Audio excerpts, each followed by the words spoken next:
ನಮಸ್ಕಾರ ವೀಕ್ಷಕರೇ, welcome to my YouTube channel crochet anything.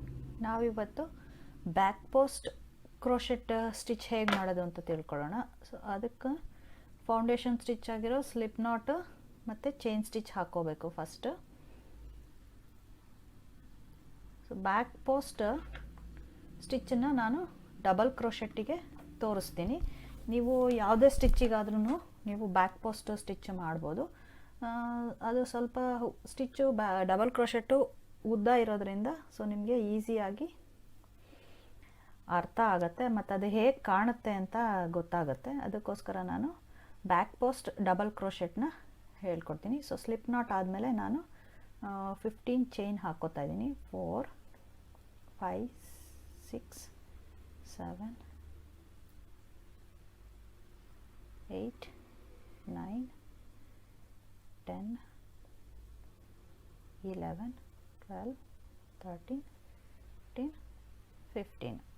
So 15 chain stitch ಹಾಕ್ಕೊಂಡಿದ್ದೀನಿ. ನಂತರ ನಾನಿವಾಗ ಇದ್ರ ಮೇಲೆ ಡಬಲ್ ಕ್ರೋಶೆಟ್ ಹಾಕ್ತೀನಿ. ಡಬಲ್ ಕ್ರೋಶೆಟ್ ಹಾಕುವಾಗ 3 ಚೈನ್ ಸ್ಕಿಪ್ ಮಾಡಿಬಿಟ್ಟು ನಂತರ ನೆಕ್ಸ್ಟ್ ಸ್ಟಿಚ್ಚಿಂದ ವರ್ಕ್ ಮಾಡಬೇಕು. ಸೊ ಡಬಲ್ ಕ್ರೋಶೆಟ್ ಮಾಡೋದು ಹೇಗೆ ಅಂತ ನಾನು ನನ್ನ ಯೂಟ್ಯೂಬ್ ಚಾನಲ್ ಕ್ರೋಶೆಟ್ ಎನಿಥಿಂಗಲ್ಲಿ ಶೇರ್ ಮಾಡಿದ್ದೀನಿ. ಬೇಕಾದಲ್ಲಿ ಡಿಸ್ಕ್ರಿಪ್ಷನಲ್ಲೂ ಕೂಡ ಲಿಂಕ್ ಶೇರ್ ಮಾಡಿರ್ತೀನಿ, ನೀವು ಚೆಕ್ ಮಾಡ್ಬೋದು. ಅದು ಹೇಗೆ ಮಾಡೋದು ಅಂತ ತಿಳ್ಕೊಬೋದು ಡೀಟೇಲಾಗಿ. 1 2 3 ಚೈನ್ ಸ್ಕಿಪ್ ಮಾಡಿಬಿಟ್ಟು ನಂತರ 4th ಸ್ಟಿಚ್ಚಿಗೆ ವರ್ಕ್ ಮಾಡಬೇಕು ನೀವು ಡಬಲ್ ಕ್ರೋಶೆಟ್. ಸೊ ಫಸ್ಟ್ 2 ಲೂಪಿಗೆ ವರ್ಕಿಂಗ್ ಯಾನ್ ತೆಗಿಬೇಕು, ಮತ್ತು ಇನ್ನೆರಡು ಲೂಪ್ಗೂ ಕೂಡ ಈ ಲೂಪಿಂದ ಆಚೆ ವರ್ಕಿಂಗ್ ಯಾನ್ ತೆಗೆದ್ರೆ 1 ಡಬಲ್ ಕ್ರೋಶೆಟ್ ಆಯಿತು. ಇದೇ ರೀತಿ ನಾನು ಎಲ್ಲ ಸ್ಟಿಚಸ್ಗೂ ಎಲ್ಲ ಚೈನ್ ಸ್ಟಿಚಸ್ಗೂ ಡಬಲ್ ಕ್ರೋಶೆಟ್ಟು ವರ್ಕ್ ಮಾಡ್ತೀನಿ. ಫೌಂಡೇಶನ್ ಸ್ಟಿಚ್ಚು ಚೈನ್ ಸ್ಟಿಚ್ಚು, ಅದ್ರ ಮೇಲೆ ನಾನು ಇನ್ನೊಂದು ರೋ ಡಬಲ್ ಕ್ರೋಶೆಟ್ ಮಾಡ್ತೀನಿ. ಅದ್ರ ನೆಕ್ಸ್ಟ್ ರೋನಲ್ಲಿ ನಾವು ಬ್ಯಾಕ್ ಪೋಸ್ಟ್ ಮಾಡೋದು ಹೇಗೆ ಅಂತ ತಿಳ್ಕೊಳ್ಳೋಣ. ಸೊ ಇದ್ರ ಮೇಲೇ ನಾವು ಮಾಡಲಿಕ್ಕೆ ಆಗೋದು, ನೆಕ್ಸ್ಟ್ ರೋನಲ್ಲೇ ಗೊತ್ತಾಗೋದು ನಿಮಗೆ ಅದು ಹೇಗೆ ಮಾಡೋದು ಅಂತ. ಸೊ ಫೌಂಡೇಶನ್ ಸ್ಟಿಚ್ಚು ಅದ್ರ ಮೇಲೆ ಒಂದು ರೋ ಡಬಲ್ ಕ್ರೋಶೆಟ್ ಹಾಕೋತಾ ಇದ್ದೀನಿ.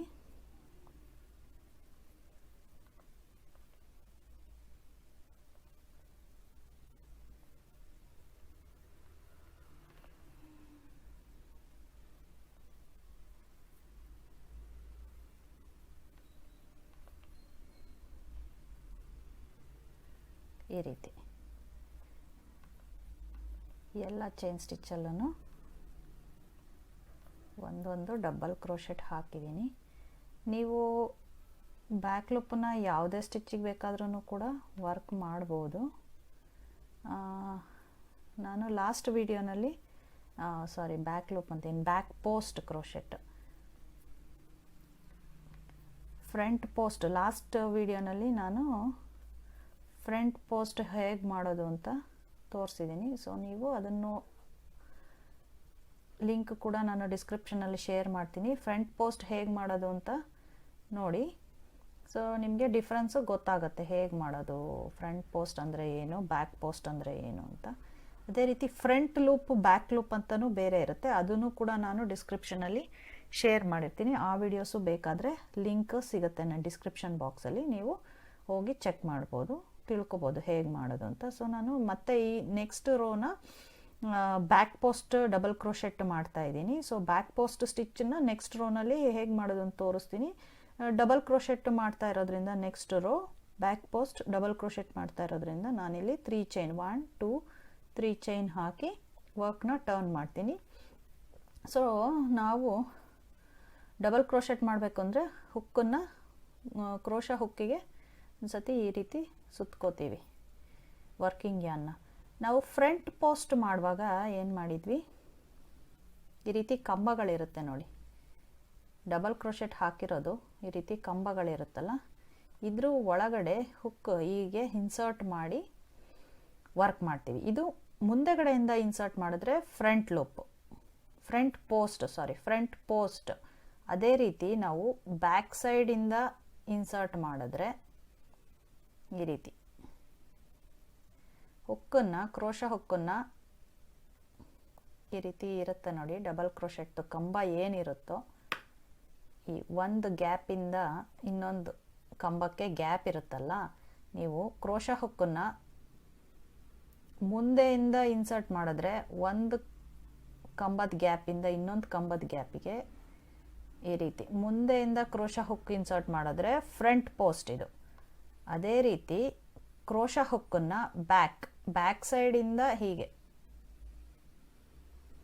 ಇನ್ಸರ್ಟ್ ಮಾಡಿ ಈ ರೀತಿ ಒಂದು ಕಂಬದಿಂದ ಇನ್ನೊಂದು ಕಂಬದ ಗ್ಯಾಪಲ್ಲಿ ಬ್ಯಾಕ್ ಸೈಡಿಂದ ಇನ್ಸರ್ಟ್ ಮಾಡೋದ್ರಿಂದ ಇದು ಏನು ಬ್ಯಾಕ್ ಪೋಸ್ಟ್ ಕ್ರೋಶೆಟ್ ಆಗುತ್ತೆ. ನೋಡಿ ನಾನು ಮಾಡ್ತಾ ಹೋಗ್ತೀನಿ. 1 2 3 ಚೈನ್ ಹಾಕಿದ್ದೀನಿ, ಟರ್ನ್ ಮಾಡಿದ್ದೀನಿ. ಸೊ ಬ್ಯಾಕ್ ಸೈಡ್ ಈ ಡಬಲ್ ಕ್ರೋಶೆಟ್ ಗ್ಯಾಪ್ ಏನಿದೆಯೋ ಅದಕ್ಕೆ ಒಂದು ಸತಿ ನೀವು ಡಬಲ್ ಕ್ರೋಶೆಟ್ ಆಗಿರೋದ್ರಿಂದ ಈ ರೀತಿ ಹುಕ್ಕಿಗೆ ದಾರ ಸುತ್ತಕೊಂಡು ಬ್ಯಾಕ್ ಸೈಡ್ ಈ ಕಂಬದಿಂದ ಇನ್ನೊಂದು ಕಂಬದ ಗ್ಯಾಪ್ ಬ್ಯಾಕ್ ಸೈಡಿಂದ ಇನ್ಸರ್ಟ್ ಮಾಡಿ ಈ ಕ್ರೋಶ ಇದು ಡಬಲ್ ಕ್ರೋಶೆಟ್ ದಾರ ಏನಿರುತ್ತೋ ಅದನ್ನು ತಗೊಂಡು ಬಂದು ಈ ರೀತಿ ಮತ್ತು ಎರಡೆರಡೇ ಲೂಪಿಂದ ಹೀಗೆ ತರೋದ್ರಿಂದ ಇದು back post double crochet. So double crochet ಹೀಗೆ ಸುತ್ಕೋತೀರ, ಹೀಗೆ ಈ ಕಂಬದ ಗ್ಯಾಪಿಂದ ಇನ್ನೊಂದು ಕಂಬದ ಗ್ಯಾಪ್ ಹೀಗೆ ಬ್ಯಾಕ್ ಸೈಡಿಂದ ಮಾಡೋದ್ರಿಂದ ಹೀಗೆ ವರ್ಕಿಂಗ್ ಯಾನ್ನ ತೊಗೊಂಡು ಬರ್ತೀರಾ. ಆ್ಯಸ್ ಯೂಶ್ವಲ್ ಡಬಲ್ ಕ್ರೋಶೆಟ್ಟೇ ಮಾಡೋದು. ಈಗ 2 ಲೂಪಿಂದ ಈಚೆ ಮತ್ತು ವರ್ಕಿಂಗ್ ಯಾನ್ನ 2 ಲೂಪಿಂದ ಈಚೆ. ಸೊ ಇದು ಬ್ಯಾಕ್ ಪೋಸ್ಟ್ ಕ್ರೋಶೆಟ್ ಸ್ಟಿಚ್ ನೋಡಿ, ಬ್ಯಾಕ್ ಪೋಸ್ಟ್ ಡಬಲ್ ಕ್ರೋಶೆಟ್ ಇದಾಯ್ತಲ್ವ. ಸೊ ನೆಕ್ಸ್ಟ್ ಕಂಬ ಏನಿರುತ್ತೋ ಅದಕ್ಕೆ ಒಂದು ಸಾರಿ ಹೀಗೆ ವರ್ಕಿಂಗ್ ಯಾನ್ನ ಸುತ್ಕೊಳ್ಳಿ. ಡಬಲ್ ಕ್ರೋಶೆಟ್ ಮಾಡ್ತಿರೋದ್ರಿಂದ ವರ್ಕಿಂಗ್ ಯಾನ್ ಈ ರೀತಿ ಸುತ್ತಕೊಂಡು ನೆಕ್ಸ್ಟ್ ಕಂಬದಕ್ಕೆ ಹೀಗೆ ಹಿಂದೆಗಡೆಯಿಂದ ಹುಕ್ ತಗೊಂಡು ಮತ್ತೆ ಇನ್ನೊಂದು ಪಕ್ಕದ ಕಂಬದ ಗ್ಯಾಪ್ಗೆ ಹಾಕಿ ಈ ರೀತಿ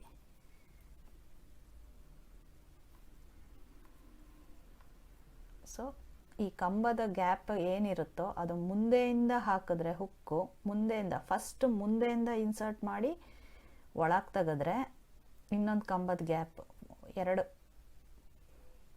ಎರಡು ಕಂಬದ ಗ್ಯಾಪ್ ಇರುತ್ತಲ್ಲ, ಹೀಗೆ ಮುಂದೆಯಿಂದ ಕಂಬದ ಕೆಳಗಡೆ ಹೀಗೆ ಇನ್ಸರ್ಟ್ ಮಾಡಿದ್ರೆ ಏನಾಗುತ್ತೆ ಫ್ರಂಟ್ ಲೂಪ್ ಆಗುತ್ತೆ. ಹುಕ್ ಮೇಲೆ ಕಂಬ ಮುಂದೆ ಬಂದಿರುತ್ತೆ, ಇದು ಫ್ರಂಟ್ ಲೂಪ್ ಆಗುತ್ತೆ. ಅದೇ ನೀವು ಬ್ಯಾಕ್ ಲೂಪ್ ಆದಾಗ ಹುಕ್ ಮೇಲೆ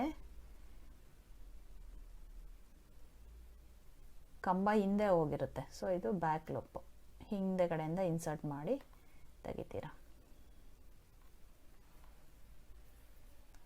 ಸೊ ನೋಡಿ ಬ್ಯಾಕ್ ಲೂಪ್ ಡಬಲ್ ಕ್ರೋಶೆಟ್ ಹಿಂದೆಯಿಂದಾನೇ ಇನ್ಸರ್ಟ್ ಮಾಡ್ತೀರಾ, ಕಂಬ ಹಿಂದೆ ಹೋಯ್ತು ಇವಾಗ ಅದು. ಸೊ ಇದು ಬ್ಯಾಕ್ ಲೂಪ್ ಅಲ್ಲ, ಬ್ಯಾಕ್ ಪೋಸ್ಟ್ ಡಬಲ್ ಕ್ರೋಶೆಟ್.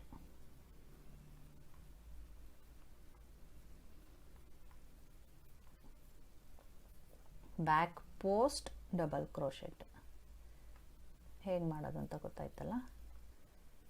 ನೋಡಿ ಈ ರೀತಿ ಸುತ್ಕೋತೀರಾ, ಹೀಗೆ ಕ್ರೋಶ ಹುಕ್ಕು ಹಿಂದೆ ಹಾಕಿ ಕಂಬದ ಹಿಂದೆ ಹಾಕಿ ಮತ್ತು ಈ ರೀತಿ ಈ ಕಡೆಯಿಂದ ಈಚೆ ತೆಗಿತೀರಾ. ಕಂಬದ್ದು ಡಬಲ್ ಕ್ರೋಶೆಟ್ದು ಏನು ಕಂಬ ಇರುತ್ತೋ ಅದು ಅದರಿಂದ ಹೀಗೆ ಹಿಂದೆಯಿಂದ ಇನ್ಸರ್ಟ್ ಮಾಡ್ತೀರಾ, ಹೀಗೆ ಮುಂದೆ ಹೋಗಿ ಮತ್ತು ಆಚೆ ಬಂದು ಈ ರೀತಿ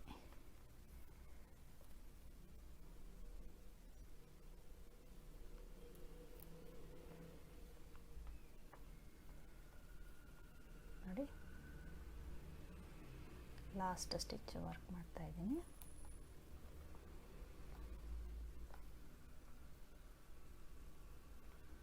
ಈಗ ಲಾಸ್ಟ್ ಸ್ಟಿಚ್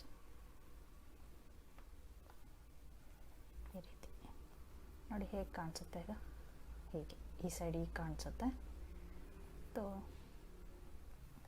ನೆಕ್ಸ್ಟ್ ಮತ್ತೆ ಇನ್ನೊಂದು ರೋ ಮಾಡೋಣ, ಆವಾಗ ಡಿಫ್ರೆನ್ಸ್ ಗೊತ್ತಾಗುತ್ತೆ. ಮತ್ತೆ 3 ಚೈನ್ ಹಾಕ್ಕೋತೀನಿ, ವರ್ಕ್ ಟರ್ನ್ ಮಾಡ್ತೀನಿ, ಮತ್ತು ಡಬಲ್ ಕ್ರೋಶೆಟೇ ಮಾಡ್ತಾ ಇದ್ದೀನಿ ಇದ್ರ ಮೇಲೂ ನಾನು back post double crochet. So ಹೀಗೆ ಈ ರೀತಿ ಮಾಡಿ ಹಿಂದೆಯಿಂದ ಕಂಬಗಳೇನಿರುತ್ತೋ ನೋಡಿ, ಕಂಬದ ಗ್ಯಾಪ್ ಏನಿರುತ್ತಲ್ಲ ಈ ಒಂದು ಗ್ಯಾಪಿಂದ ಇನ್ನೊಂದು ಗ್ಯಾಪು, ಸೊ ಹಿಂದೆಯಿಂದ ಈ ಫಸ್ಟ್ ಗ್ಯಾಪಿಂದ ನೆಕ್ಸ್ಟ್ ಗ್ಯಾಪ್ ಕಂಬ ಹಿಂದೆ ಹೋಯ್ತು, ಕ್ರೋಶ ಹುಕ್ಕಿಗೆ ಹಿಂದೆ ಹೋಯ್ತು. ನಂತರ ಮತ್ತೆ ಈ ದಾರನ ವರ್ಕಿಂಗ್ ಯಾನ್ನ ಅದರೊಳಗಡೆಯಿಂದ ತರಬೇಕು. ನೆಕ್ಸ್ಟ್ ಎರಡೆರಡೇ ಲೂಪು ಮಾಡ್ತಾ ಇರೋದ್ರಿಂದ ಡಬಲ್ ಕ್ರೋಶೆಟ್ ಇದು ನೋಡಿ. ಈ ರೀತಿ ಕಂಬದ ಹಿಂದೆ ಹೋಗಿ ಈ ಹುಕ್ಕು ಎಲ್ಲಿ ಹೋಗುತ್ತೋ ಅದೇ ರೀತಿ ವಾಪಸ್ಸು ಆ ವರ್ಕಿಂಗ್ ಯಾನ್ನ ಅದರಿಂದನೇ ಆಚೆ ತರಬೇಕು. Back loop. ಈಗ ನೋಡಿ ಕಂಬದ ಗ್ಯಾಪ್ ಇದೆಯಲ್ಲ, ಈಗ ಬ್ಯಾಕ್ ಸೈಡಿಂದ ಹಾಕ್ತೀರಾ. ಡಬಲ್ ಕ್ರೋಶೆಟ್ ಮಾಡುತ್ತಾ ಇರೋದ್ರಿಂದ ನಾವು ಒಂದು ಸತಿ ವರ್ಕಿಂಗ್ ಯಾನ್ನ ಈ ಹುಕ್ಕಿಗೆ ಸುತ್ಕೊಂಡಿದ್ದೀನಿ, ಈ ಗ್ಯಾಪಿಂದ ಹಿಂದೆ ಹಾಕ್ತೀರಾ. ಮೂರನೇ ಕಂಬ ಹಿಂದೆ ಹೋಯ್ತು, ಮತ್ತು ನೆಕ್ಸ್ಟ್ ಗ್ಯಾಪಿಂದ ಹುಕ್ಕು ನೀಚೆ ತೆಗಿತೀರಾ. ಈ ರೀತಿ ಹುಕ್ ಎಲ್ಲ ಹಾಕಿರ್ತೀರೋ ಅದರಿಂದ ಆ ವರ್ಕಿಂಗ್ ಯಾನ್ನ ಈಚೆ ತೆಗಿಬೇಕು. ನಂತರ ಡಬಲ್ ಕ್ರೋಶೆಟ್ ಅದ್ರ ಮೇಲೆ. ಸೊ ನೋಡಿ ಅದರ ನೆಕ್ಸ್ಟ್ ಕಂಬ. ಬ್ಯಾಕ್ ಪೋಸ್ಟ್ ಅಂದರೆ ಬ್ಯಾಕ್ ಸೈಡಿಂದ ಹುಕ್ಕನ್ನು ಇನ್ಸರ್ಟ್ ಮಾಡ್ತೀರಾ ಈ ರೀತಿ. ಹೀಗೆ ಈ ಒಳಗಡೆ ಹಾಕಿ ನಂತರ ನೆಕ್ಸ್ಟ್ ಆ ಕಂಬದ್ದು ನೆಕ್ಸ್ಟ್ ಗ್ಯಾಪ್ ಏನಿರುತ್ತೋ ಅದರಿಂದ ಹುಕ್ಕನ್ನು ಹೀಗೆ ಈಚೆ ತೆಗಿತೀರಾ. ದಾರ ಕೂಡ ಈ ರೀತಿ ಬರುತ್ತೆ. ನಂತರ ಹೀಗೆ ನೋಡಿ ಈ ಸೈಡ್ ಫ್ರಂಟ್ ಸೈಡಲ್ಲಿ ಹೀಗಿರುತ್ತಲ್ವ, ಬ್ಯಾಕ್ ಸೈಡಲ್ಲಿ ನೋಡಿದ್ರೆ ಕೂಡ ಸೇಮ್ ಅದೇ ರೀತಿ ಇಲ್ಲೊಂದು ಹೋಲ್ ಇರುತ್ತೆ. ಅದ್ರ ಒಳಗಡೆ ಇನ್ಸರ್ಟ್ ಮಾಡಬೇಕು ನೀವು ಇದನ್ನು ಹುಕ್ಕನ್ನು. ಸೊ ನೋಡಿ ಈಗ ಹಿಂದೆಗಡೆಯಿಂದ ತೋರಿಸ್ತೀನಿ. ಇಲ್ಲಿ ನೋಡಿ ಇದು ಗ್ಯಾಪು, ಈ ಗ್ಯಾಪು. ಸೊ ಬ್ಯಾಕ್ ಸೈಡಿಂದ ಇಲ್ಲಿ ಏನು ಫಸ್ಟ್ ಗ್ಯಾಪ್ ಇರುತ್ತೋ ಈ ಡಬಲ್ ಕ್ರೋಶೆಟ್ ಗ್ಯಾಪು ಇಲ್ಲಿ ಹುಕ್ ಇನ್ಸರ್ಟ್ ಮಾಡ್ತೀರಾ. ನಂತರ ಹೀಗೆ ಆ ಡಬಲ್ ಕ್ರೋಶೆಟ್ ಏನಿರುತ್ತೋ ಕಂಬ ಅದ್ರ ಒಳಗಡೆಯಿಂದ ಹೀಗೆ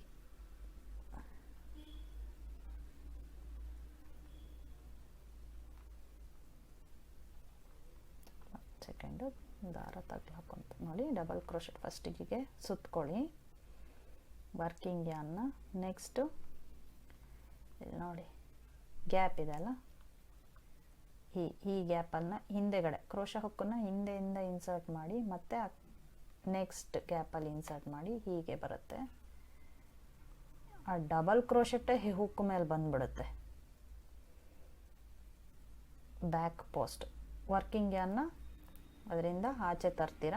ನಂತರ ಹೀಗೆ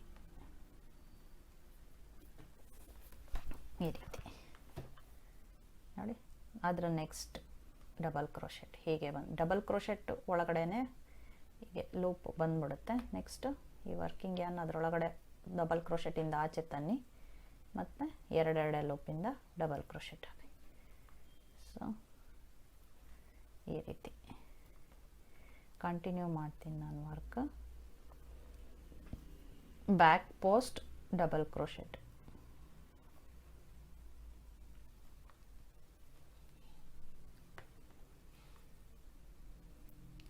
ನೀವು ಇದನ್ನು ಯಾವುದೇ ಸ್ಟಿಚ್ಚಿಗೆ ಬೇಕಾದ್ರೂ ಮಾಡ್ಬೋದು.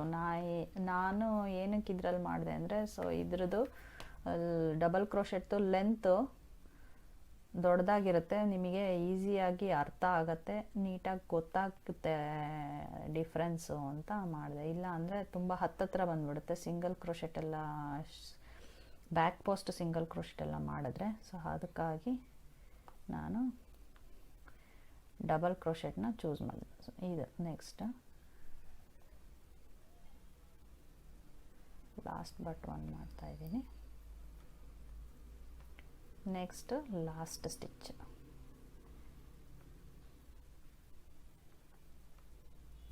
ಆಯಿತು, ಈ ರೀತಿ ಕಾಣುತ್ತೆ ನೋಡಿ back post. So front post ಅಂತ ಬಂದಾಗ ಏನು ಮಾಡ್ತೀವಿ ನಾವು, ನೆಕ್ಸ್ಟ್ ಮತ್ತೆ 3 ಚೈನ್ ಹಾಕ್ಕೊಂಡು ವರ್ಕ್ ತಿರುಗಿಸಿ. ಫ್ರಂಟ್ ಪೋಸ್ಟ್ ಅಂತ ಬಂದಾಗ ಈ ಕಂಬಗಳು ಏನಿರುತ್ತೋ ಹಿಂದಿಂದು ವರ್ಕ್ ಡಬಲ್ ಕ್ರೋಶೆಟ್ ವರ್ಕ್ ಮಾಡಿದ್ದೀರಲ್ಲ ಇದ್ರ ಒಳಗಡೆ ಹಾಕಿ ವರ್ಕ್ ಮಾಡ್ತೀವಿ. ಸೊ ಅದು ಫ್ರಂಟ್ ಪೋಸ್ಟ್. ಅದೇ ಕ್ರೋಶ ಹುಕ್ಕನ್ನು ಬ್ಯಾಕ್ ಸೈಡಿಂದ ಕಂಬಕ್ಕೆ ಹಾಕಿದ್ರೆ ಒಳಗಡೆ ಬ್ಯಾಕ್ ಸೈಡಿಂದ ಹಾಕಿದ್ರೆ ಬ್ಯಾಕ್ ಪೋಸ್ಟ್, ಕ್ರೋಶಾ ಹುಕ್ಕನ್ನು ಫ್ರಂಟ್ ಸೈಡಿಂದ ಹಾಕಿದ್ರೆ ಕಂಬದ ಒಳಗಡೆ ಅದು ಫ್ರಂಟ್ ಪೋಸ್ಟ್. ಗೊತ್ತಾಯ್ತಲ್ಲ, ಅಷ್ಟೇ ಡಿಫ್ರೆನ್ಸ್ ನೋಡಿ. ಇದು back post double crochet stitch ನೋಡಿ, ಇದು ಎಂಬೋಸ್ ಆಗಿರೋ ಥರ ಕಾಣಿಸುತ್ತೆ, ಕಾಣಿಸ್ತಿದೆ ಅಲ್ಲ, ತಿಕ್ಕಾಗಿ ಬರುತ್ತೆ ವರ್ಕ್ ಇದು ನೋಡಿ. ಇದು back post crochet double crochet stitch, ಇದು front post double crochet stitch. So almost ಒಂದೇ ಥರನೇ ಕಾಣಿಸುತ್ತೆ, ಬಟ್ ನೀವು ವರ್ಕ್ ಮಾಡಿದ್ರೆ ಒಂದು 3-4 ರೋ ವರ್ಕ್ ಮಾಡಿದ್ರೆ ನಿಮಗೆ ಅದು ಡಿಫ್ರೆನ್ಸು ಗೊತ್ತಾಗತ್ತೆ. ಮತ್ತು ಅದು ಪ್ಯಾಟ್ರನ್ನು ದೊಡ್ಡದಾಗಿ ಹಾಕಿದಾಗ ಒಂದು 4-5 ರೋ ಮಾಡಿದಾಗ ಅದರದ್ದು ಪ್ಯಾಟ್ರನ್ ಡಿಫ್ರೆನ್ಸು ಕೂಡ ನಿಮಗೆ ಗೊತ್ತಾಗುತ್ತೆ. ನನ್ನ ವಿಡಿಯೋ ಮತ್ತು ಕಂಟೆಂಟು ನಿಮಗೆ ಇಷ್ಟ ಆದಲ್ಲಿ ಲೈಕ್ ಮಾಡಿ, ಶೇರ್ ಮಾಡಿ, ಸಬ್ಸ್ಕ್ರೈಬ್ ಆಗಿ. Thank you.